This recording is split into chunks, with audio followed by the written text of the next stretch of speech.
તો મિત્રો તમે ક્યારે સોનાની ખાણ જોઈ છે? જો સોનાની ખાણમાં સોનું કેવી રીતના કાઢવામાં આવે છે, આ તમને જે દેખાય છે એ સોનું દેખાય છે, જો તમે જોઈ શકો છો.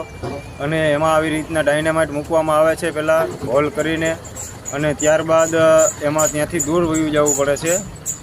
જ્યારે પણ તમારે એમાં ડાયનામાઇટ મૂકી દેવાના એટલે ભાગી જવાનું ત્યાંથી, નહીંતર જો આ બધું સોનું જ દેખાય છે તમને. જો સોનાની ખાણ છે આખી, તમે આવી સોનાની ખાણ ક્યારેય નહીં જોઈ હોય.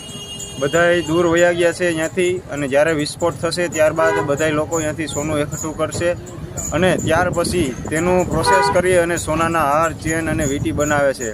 તમે જોઈ શકો છો મિત્ર કેટલો દૂર જઈને, અને ખૂબ જ સાંકડી ટનલ હોય છે બરાબર. જ્યાં લોકો એમાં કામ કરે છે ત્યાં એટલો પરસેવો વળે, એટલી ગરમી થાય કે તમે વાત પૂછોમાં. આ ખૂબ જ આસાનીથી અને સહેલી રીતના સોનું મળતું નથી. તમે જોઈ શકો છો કેટલી લાંબી અને નાની ટનલ છે, જુઓ તમે. અને મિત્રો આવા વિડીયો જોવા માટે વિડીયોને લાઇક, શેર અને કોમેન્ટ કરજો, અને સબસ્ક્રાઈબ જરૂર કરી લેજો.